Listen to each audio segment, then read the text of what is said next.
இன்றைக்கு நாம் தீர்மானம் எடுப்போம், நான் தள்ளப்பட்டவனாய் கட்டப்பட்டவனாய் இருக்கின்றேனே என்று அங்கலாய்ப்போடு நீங்கள் கேட்டுக்கொண்டு இருப்பீர்களே ஆனால் தேவன் நம்முடைய பிள்ளைகளோடு கூட பேசும்படியாக ஜெபியுங்க.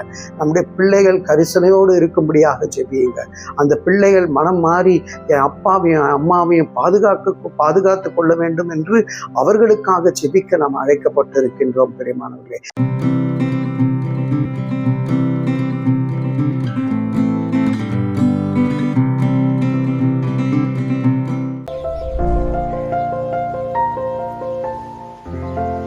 பிரியமானவர்களே, 1 சாமுவேல் 22வது அதிகாரம் 3வது வசனத்திலே தாவீது அவ்விடத்தை விட்டு மோவாபியரை சேர்ந்த மிஸ்பேக்கு போய் மோவாபின் ராஜாவை பார்த்து, தேவன் என்னை எப்படி நடத்துவார் என்று நான் அறியும் மட்டும் என் தகப்பனும் என் தாயையும் உங்களிடத்தில் தங்கி இருக்கும்படி தயவு செய்யும் என்று சொல்லி பாருங்க.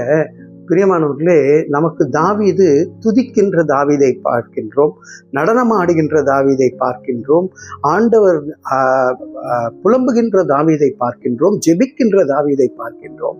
இந்த இடத்திலே தன் தகப்பனையும் தன் தாயையும் கரிசனையோடு பாதுகாக்கின்ற ஒரு தாவீதை பார்க்கின்றோம். சவுல் ராஜாவை தள்ளிவிடுகின்றார் கடவுள். அதற்கு பிறகு தாவீதை அபிஷேகம் பண்ணப்படுகின்றார். தாவீது ராஜாவாக ஆகிறான்னு சவுலுக்கு தெரிஞ்ச பிறகு தாம் மகனுக்கு வரவேண்டிய இடத்துல இவன் வந்துடுறானேன்னு சொல்லி இவனை தள்ளிவிடும்படி, இவனை கொலை செய்யும்படி வகை தேடி சுற்றி திரிகின்றான். ஆனால் தாவீதோ இந்த இடத்துல பார்க்கும்போது மோவாப் ராஜா கிட்ட போய், ராஜாவே, என் அப்பாவும் என் அம்மாவையும் நீங்கள் பாதுகாத்து கொள்ளுங்க, ஏன்னா தேவன் என்னை எப்படி நடத்த போறாருன்னு நான் தெரிஞ்சுட்டு அதை அறிந்த பிறகு நான் வந்து கூட்டிட்டு போறேன்னு சொல்லக்கூடிய அளவுக்கு.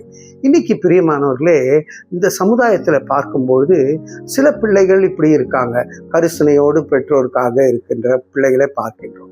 சில பிள்ளைகள் ஒரு மொபைலை யூஸ் பண்ணி தூக்கி போடுறது போல அவங்க அதுக்கு கொடுக்கக்கூடிய மரியாதையை கூட பெற்றோர்களுக்கு கொடுக்குது. தேவன் நமக்கு கொடுத்த நிலத்திலே உன் வாழ்நாட்கள் நீடித்து இருக்க உன் தகப்பனையும் உன் தாயையும் கனம் பண்ணுவாயாக என்று வேதம் கற்பிக்கிறது.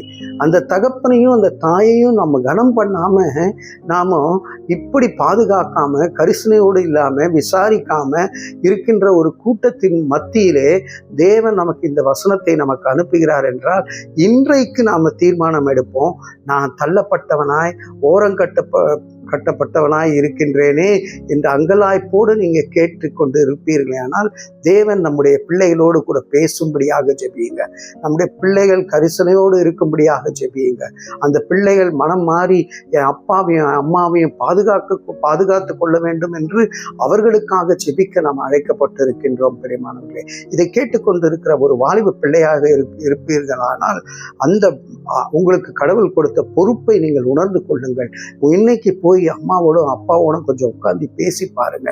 அவங்க மன கஷ்டங்கள் எல்லாவற்றையும் புரிந்து கொள்வீர்கள். கரிசனையோடு இருக்க நாம் அழைக்கப்பட்டிருக்கிறோம். உன் தாயையும் உன் தகப்பனையும் பாதுகாத்து கொள்ள கர்த்தர் உதவி செய்வாராக. தலைகளை தாட்டி தேவனை நோக்கி பார்ப்போம். அன்பின் பரலோக பிதாவே, தாவீது எவ்வளவு அழகாக தன் தகப்பனையும் தன் தாயையும் ஆண்டவரே பாதுகாத்து கொள்ள தேவன் கொடுத்த அந்த அபிஷேகத்திற்காக நன்றி செலுத்துகிறோம். அதே போல என்னோடு கூட ஜெபிக்கின்றவர்கள் எந்த சூழ்நிலையில இருந்தாலும் ஆண்டவரே, அது ஒரு தாயாக ஏக்கத்தோடு இருந்தாலும் அவர்களுடைய ஜெபத்தை கேட்டருளும். ஒரு பிள்ளையாக இருந்து ஆண்டவரே இதை கேட்டுக்கொண்டு இருப்பார்கள் மனம் மாறி தன் தாயையும் தகப்பனையும் ஆண்டவரை கனம் பண்ண கிருபை செய்யும்படியாக இயேசுவின் மூலம் ஜெபிக்கிறோம் நல்ல பிதாவே. ஆமேன், ஆமேன்.